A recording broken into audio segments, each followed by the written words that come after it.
Saka, Tuchel, West Ham and the road to the World Cup. Everything you need to know. Picture this. Arsenal are 5 points clear at the top of the Premier League. They just booked their first Champions League final in 20 years. Bukayo Saka is back on the pitch and looking sharp. And Thomas Tuchel is standing at a press conference looking directly at the camera and saying, Saka needs to score more goals for England. That is the world we are living in right now. And honestly, it is brilliant. There is so much happening around Arsenal and England at the same time that it is hard to keep up. So let us slow it all down and go through everything together, one thing at a time. This post covers Thomas Tuchel and what he really thinks about Bukayo Saka, the predicted Arsenal lineup against West Ham this weekend, Arsenal's complicated history with the Hammers during title races, and what it all means heading into the World Cup. Grab a cup of tea and settle in because there is a lot to talk about. Tukul and Saka, a relationship built on high expectations.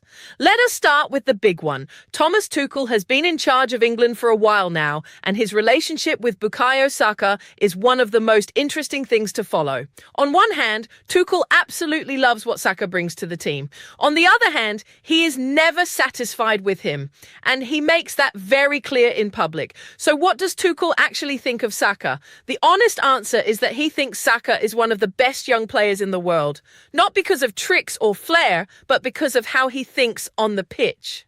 Tuchel has described Saka's decision-making as elite and among the best he has ever seen at that age.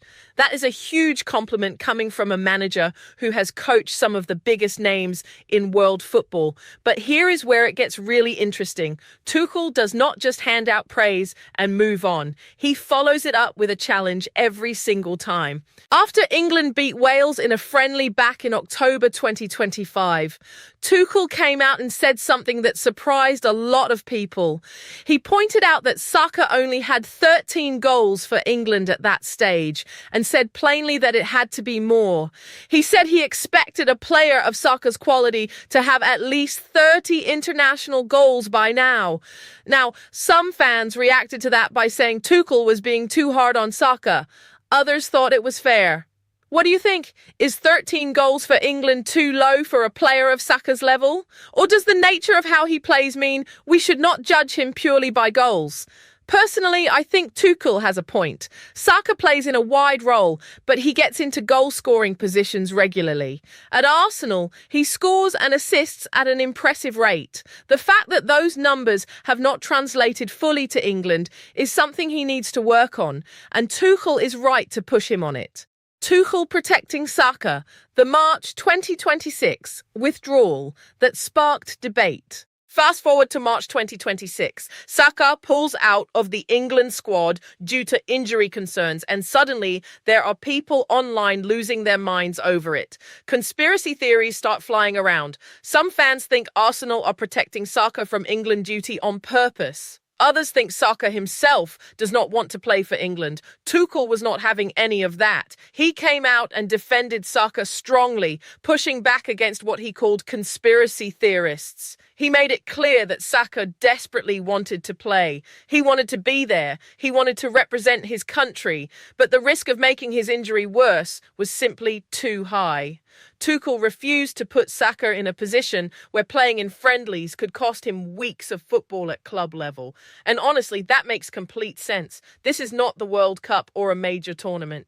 These were friendly matches in March. No rational person can argue that it was worth risking Saka's fitness for games that do not count in the grand scheme of things. What this moment also showed us is that Tuchel genuinely cares about Saka as a player and as a person. He is demanding and wants more from him, but he is also protective when it matters. That balance is what good management looks like. The World Cup dilemma: Champions League final versus England camp. Now here is the situation that is going to dominate headlines in the coming weeks. Arsenal are in the Champions League final. That final is scheduled for May 30th. England's pre-World Cup camp starts before that date, so Tuchel is facing what he himself described as a dilemma. On one side, you have the biggest club match Saka will have played in his career so far. On the other side, you have England trying to prepare properly for a World Cup. The two things are pulling in opposite directions, and there is no easy answer. Let us think about this from Tuchel's point of view. He wants his squad together early. He wants time to work on shape, chemistry, and tactics before they fly to the tournament. Having key players arrive late is never ideal because it disrupts the preparation process. But at the same time, you cannot tell a player not to play in a Champions League final. That is the pinnacle of club football. Saka has worked his entire career for moments like that. Nobody in their right mind would ask him to skip it. The most likely outcome is that Saka plays the final on May 30th and then joins the England squad a few days late. Tuchel will need to manage that carefully and make sure Saka has time to recover before any World Cup matches begin. The good news is that Tuchel has shown he is sensible about these things. He handled the March withdrawal maturely, and he will handle this one the same way. What are your thoughts on this? Should Tuchel just accept that Saka will be late and build his pre-tournament plans around that? Or is this actually a bigger problem than we think? Saka fighting for his place. The competition from Noni Madueke. One thing that Tuchel has been very clear about is that nobody in his squad has a guaranteed starting spot, not even Bukayo Saka. Tuchel has spoken openly about the healthy competition between Saka and other attackers, with Noni Madueke specifically being mentioned as someone pushing hard for a place in the team. This is actually a good sign for England. When you have quality players competing with each other for spots, it raises the standards of everyone involved. Saka knows that he cannot just turn up and expect to start. He has to earn it every time. Tuchel's approach here is very simple. If you are playing well and doing what the team needs, you start. If someone else is performing better, they start instead. There is no favoritism and no sentiment, just performance. For Saka, this is actually motivating rather than concerning. He is the kind of player who responds well to challenges. His whole career at Arsenal has been built on proving people wrong and rising to meet difficult expectations. The competition from Madueke will only bring out the best in him. Arsenal versus West Ham. What does the predicted lineup tell us? Now let us shift focus to this weekend because there is a massive game coming up. Arsenal host West Ham and the stakes could not be higher. The Gunners are 5 points clear at the top with 3 games to play. City have a game in hand. This is not the time to slip up. The predicted lineup for this one is very interesting. Let us go through it position by position and break down what Arteta is likely thinking. David Raya in goal. No surprises here. Raya has been solid all season, and if he keeps a clean sheet, you back Arsenal to win. Simple as that. Ben White at right back. The 28-year-old comes into this game on the back of an excellent performance against Atletico Madrid in the Champions League semi-final second leg. His confidence should be sky high right now. William Saliba and Gabriel at centre-back. Saliba has had a couple of shaky moments recently, so he needs a really clean performance here. Gabriel tends to step up on big occasions, and this feels like one of those games where you would expect him to be at his very best. Piero Hincapié at left back. The Ecuadorian is expected to get the nod ahead of Ricardo Calafiori. The thinking here is that West Ham can be dangerous on the counter, and Arteta may want someone more defensively disciplined on that side. Declan Rice and Miles Lewis-Skelly in central midfield. Rice faces his former club, which always adds a little extra edge to the game. Lewis-Skelly has been outstanding in his last 2 starts against Fulham and Atletico. The teenager deserves this opportunity, and he has taken it with both hands. Martin Odegaard in the attacking midfield role. The big call here is that Ebereki Eze drops out. Eze simply has not been consistent enough. He was almost invisible in the Atletico game, and that kind of performance cannot be rewarded with another start in a match this important. Odegaard brings reliability, creativity, and the quality to change games. Bukayo Saka on the right wing. He is not fully fit yet, but he is close enough to play, and he gives Arsenal something nobody else in the squad can provide. Even at 80%, Saka is a constant threat, and West Ham will have to devote serious attention to stopping him. Victor Gyokeres as the striker. We are finally seeing the best of Gyokeres in an Arsenal shirt. He has been in excellent form recently, and this is exactly the kind of game where a big striker can be decisive. Leandro Trossard on the left wing. The Belgian's work rate and his ability to be a threat in possession give him the edge over both Easy and Gabriel Martinelli for this game. This is a strong lineup. There is a good mix of defensive solidity, midfield energy, and attacking quality.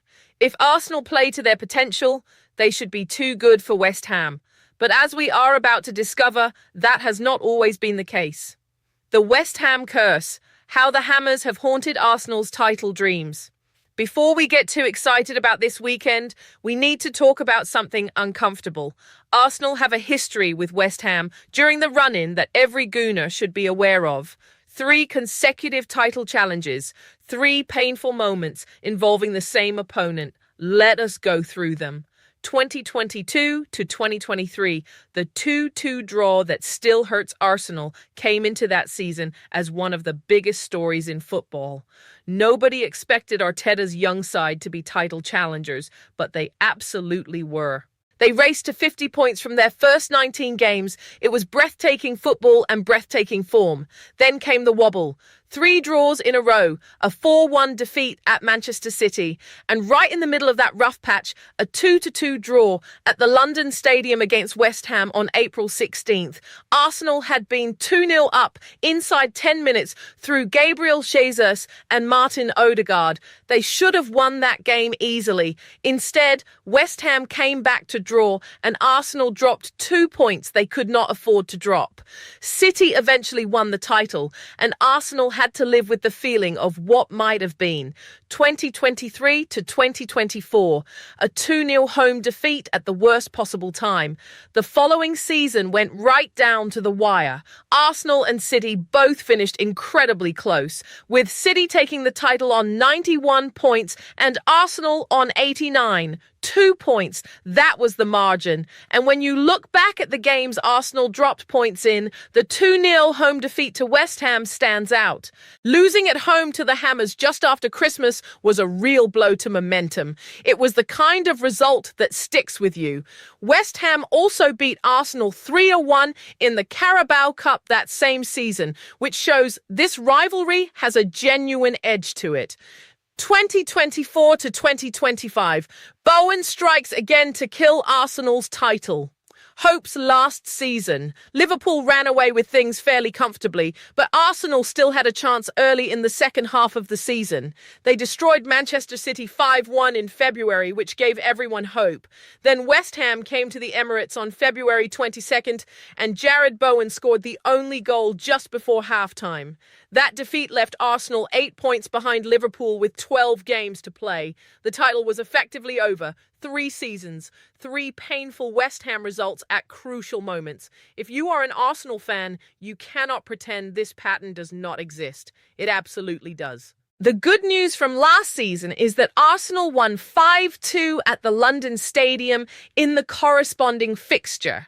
So there is form going in the right direction. And West Ham have not lost at home since January, which means the London Stadium visit later in the run-in could be difficult. But this weekend Arsenal host them, which removes some of that concern. What this all means: Arsenal, England, and a historic month ahead. Let us zoom out for a moment and look at the bigger picture. What Arsenal and BUKAYO Saka are about to experience over the next few weeks is genuinely historic. Arsenal are 5 points clear of City with 3 games to play. They are in their first Champions League final in 20 years. If they win the Premier League and the Champions League in the same season, that is a double that very few clubs in history have achieved. That is not just an Arsenal story, that is a footballing fairy tale. And at the heart of all of it is Bukayo Saka, a player who grew up supporting Arsenal, who came through the academy, who has had to deal with injuries and setbacks and criticism, and who is now about to potentially lift 2 of the biggest trophies in football. Then, after all of that, he has to turn his focus to England and a World Cup, with Thomas Tuchel telling him it needs to be more goals, more influence, more impact. And the fascinating thing is that Saka will probably respond to that by doing exactly what Tuchel is asking. That is just who he is. He is a player who rises to the moment. He does not wilt under pressure. He welcomes it. Tuchel's never satisfied approach might frustrate some fans from the outside, but it is exactly the kind of management that gets the best out of elite players. He praised Saka's decision-making as elite. He protected him from unnecessary risk in March. And he is already thinking about how to get the best version of Saka ready for the World Cup. That sounds like a manager with a clear plan. Final thoughts for the Belaguna TV community. What a time to be a Gooner. Seriously, what an absolutely brilliant time to be following this football club. We have been through the heartbreak, 3 second-place finishes, 3 title races that just slipped away, losses to West Ham at the worst possible moments, moments where you wondered if this group of players was ever going to get over the line. And now here we are, 5 points clear, Champions League finalists, 3 games left, with Bukayo Saka, Martin Odegaard, Declan Rice, Victor Gyokeres, and the rest of this squad firing on all cylinders. West Ham this weekend is not just another game. It is a chance to take a massive step toward the title. It is a chance to prove that this Arsenal team is different from the ones that fell short before. It is a chance to make history. And when the Premier League season is done, whenever that may be, Saka will pack his bags and join up with England knowing that Thomas Tuchel has the highest expectations for him. Not because Tuchel doubts him, but because Tuchel believes in him more than almost anyone. That is what world-class players deserve. World-class demands. Let us know in the comments what you think. Can Arsenal beat West Ham and keep the title race in their own hands? Is Tuchel right to push Saka harder on his goal record? And are you excited or nervous about the Champions League final dilemma with the England squad? Drop your thoughts below. The Belaguna TV community wants to hear from you. Come on, you Gunners!